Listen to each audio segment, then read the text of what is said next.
You're listening to CherryPickin Entertainment. Throw me the ball and watch what I do with it. You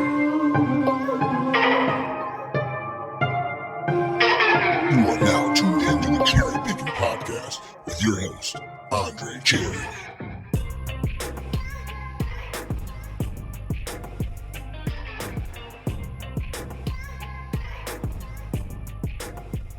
Hey, what's up, everyone? Thanks for downloading another episode of the CherryPickin podcast. I greatly appreciate the support, the downloads, the follows.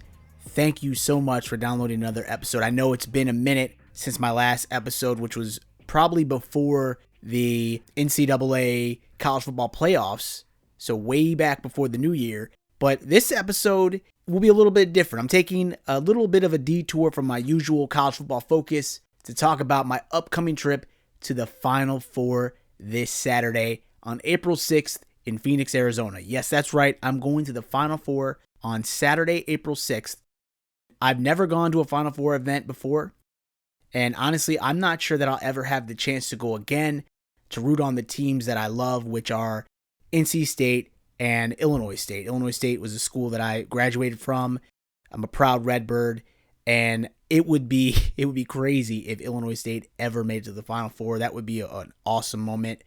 But NC State, my first love, and they are going to the Final Four, playing against Purdue this upcoming weekend. I'm so pumped. I'm thrilled. Honestly, I'm fortunate that I've had the opportunity to go to a couple NCAA March Madness events in the past. The first time was back on March 23rd, 2012. And I was just 3 years post-college from Illinois State. So I was still a young buck, a young cherry picking, and I was still very much living at home with my folks. I remember my father and I made the 4-hour ride from Naperville to St. Louis on a Friday afternoon to watch that night's March Madness games taking place. It was the Midwest Regional, which was being held at the Edwards Jones Dome.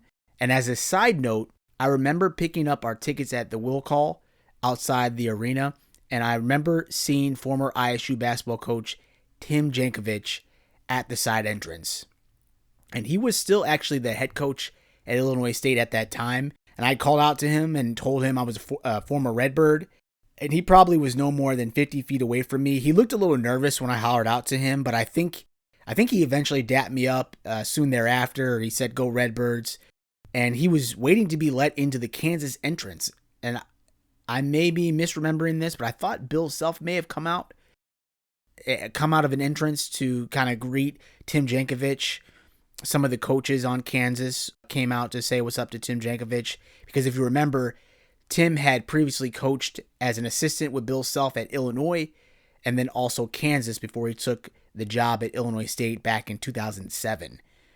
And I think Redbird Nation was hoping that Tim Jankovich would be the guy to usher in a winning era at Illinois State.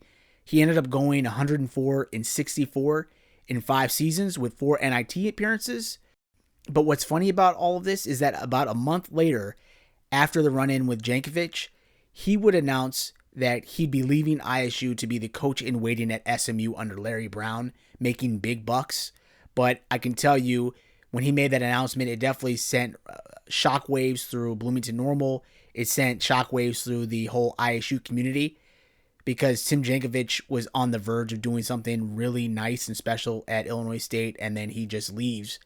I couldn't believe it, to go be a coach in waiting under Larry Brown. So, I mean, it is what it is. It's a shame, because I always wondered what new heights ISU could have reached under Coach Jankovich, but we'll never know. So for that, welcome to heartbreak. But anyways, back to the whole point of this podcast. Number 11, NC State, was set to play number 2, Kansas, in that Midwest Regional in St. Louis back in 2012. I also believe UNC was in that same Midwest Regional as the number 1 seed. NC State barely lost to the Jayhawks by like 3 points in that matchup against Kansas. KU would end up reaching the national championship game, but wound up losing to Kentucky that season. So it was pretty fascinating to see a team actually eventually play in the national championship game. Unfortunately, it wasn't NC State, but to say that I saw Kansas that season and they went on to play in the national championship, I think that's the closest I've ever gotten to being around a team that made it to that level. in college basketball. So that was pretty unique, pretty cool. The other time I've been to an NCAA March Madness event was back in March 2014, back when I lived in San Diego. I took my buddy Steve Slobo to the event. It was like the second and third rounds when San Diego State was hosting some tournament games in the Viejas Arena. One game I remember watching for sure was UCLA, and they had outlasted the red-hot Stephen F. Austin Lumberjacks 77-60 to reach the Sweet 16 that season. I believe that was the same season that San Diego State went on a deep run. And then prior to that game, the Lumberjacks actually beat VCU. And I want to say they beat them on like a last-second shot, buzzer beater shot that season, if I'm remembering correctly.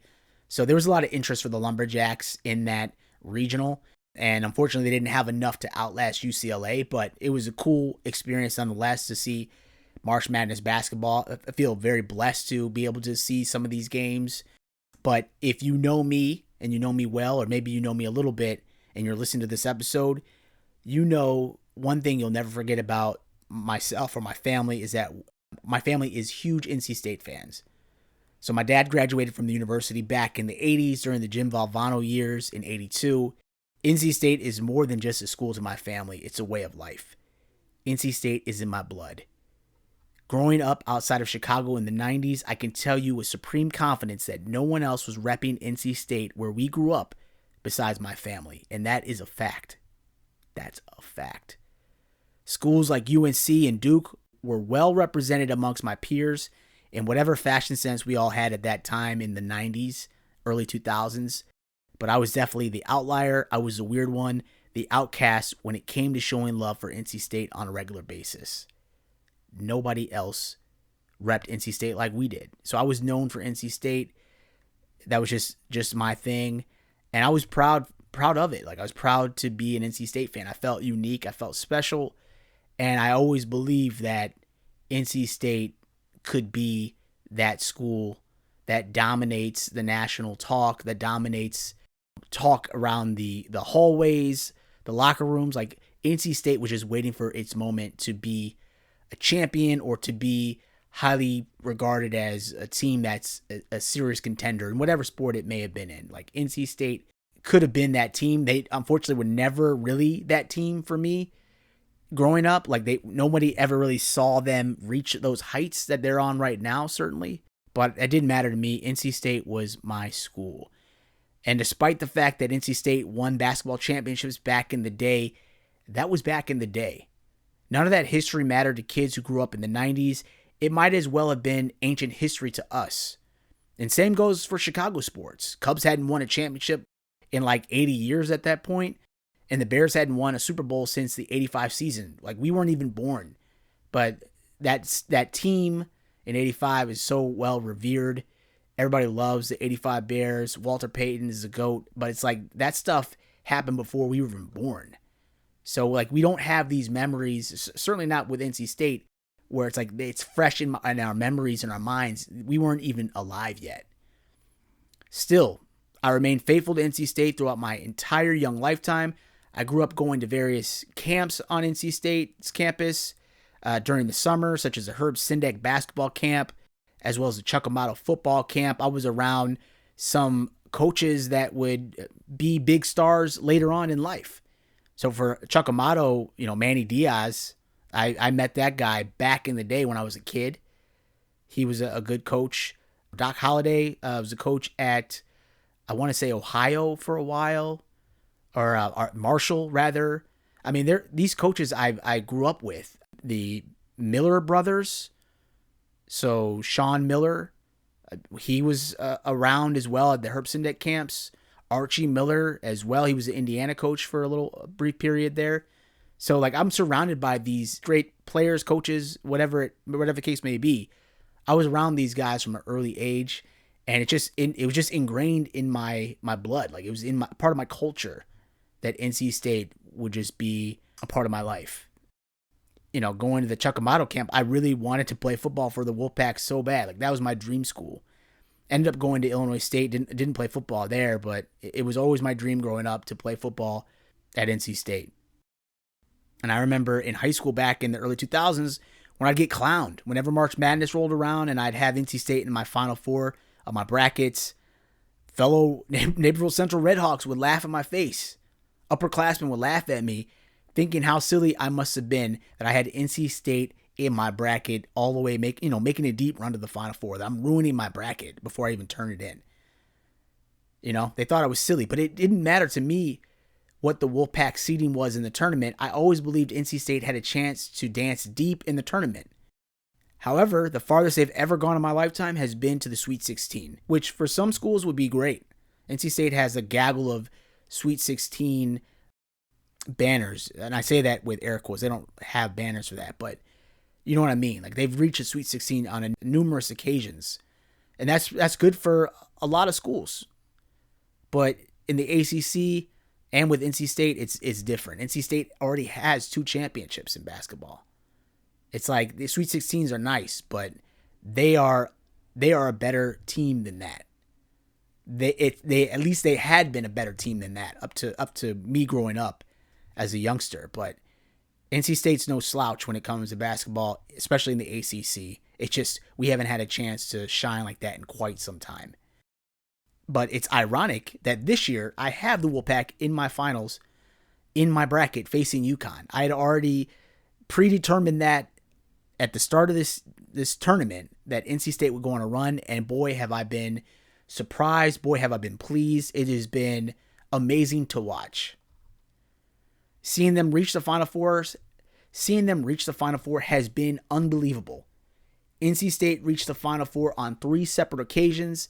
The last 2 times NC State reached this stage was back in 1974 and in 1983 when they went on to win the NCAA championship. The 83 team is regarded as one of the biggest Cinderella stories in all of sports. Jim Valvano is a legend in his own right. And ESPN continues to talk about Valvano on a yearly basis, regular basis for what he did not only on the court, but after coaching.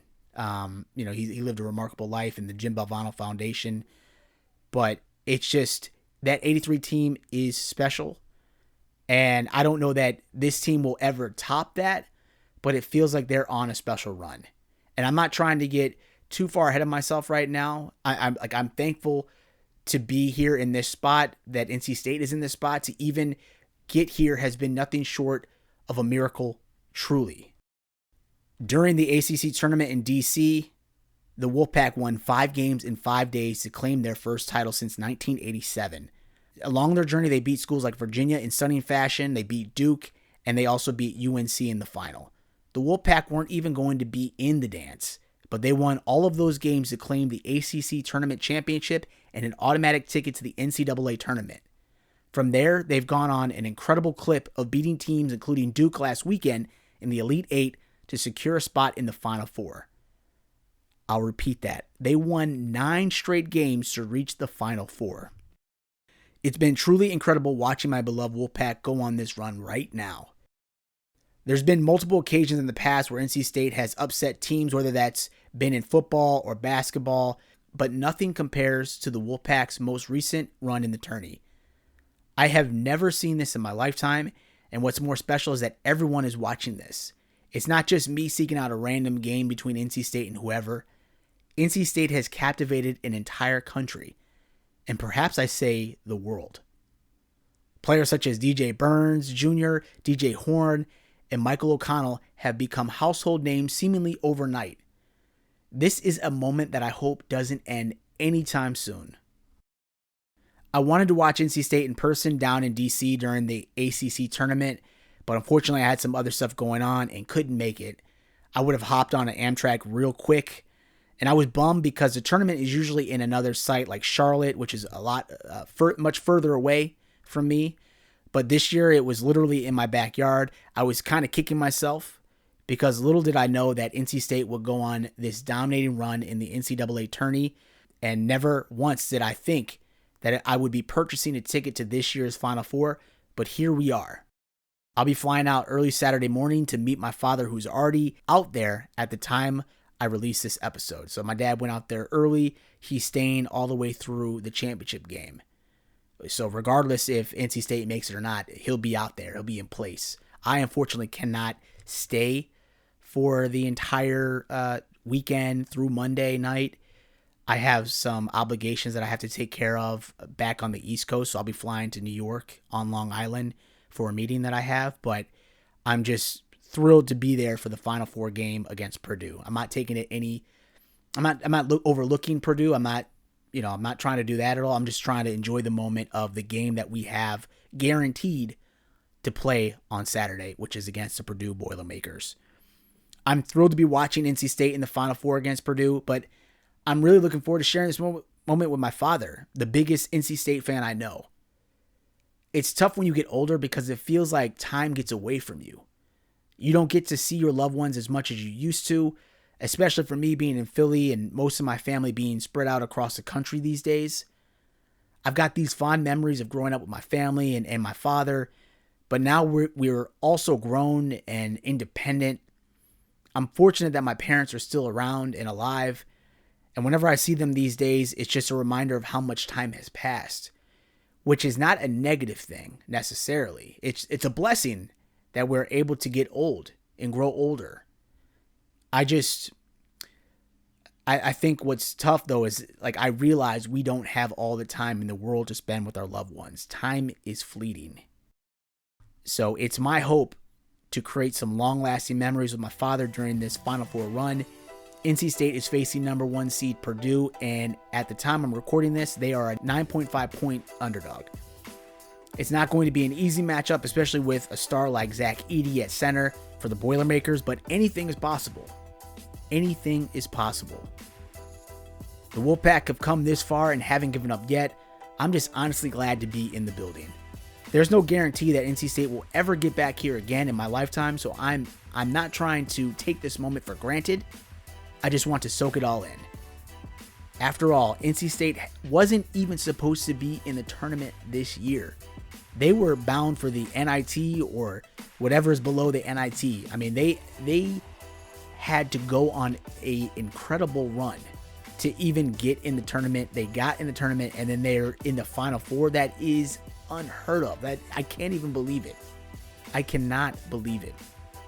But I am thrilled that they are there, but I'm so happy for all of Wolfpack Nation. Before I go, I do want to give a shout out to the NC State women's basketball team who have been holding it down for several seasons now. Head coach Wes Moore and his teams won 3 consecutive ACC tournament titles from 2020 through 2022, as well as a regular season ACC title in 2022. That was the same year that NC State reached the Elite Eight back in 2022. So props to the Wolfpack, the women Wolfpack for doing yeoman's work. I mean, they've been solid for a while now. On Friday, April 5th, the women will be facing number 1 seeded and 36-0 South Carolina in Cleveland.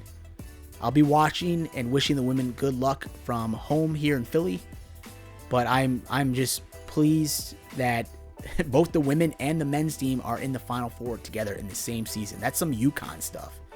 I mean, that's wild, and I'm just so excited, and I appreciate you listening to this episode. I just wanted to document this moment, this feeling that I have right now.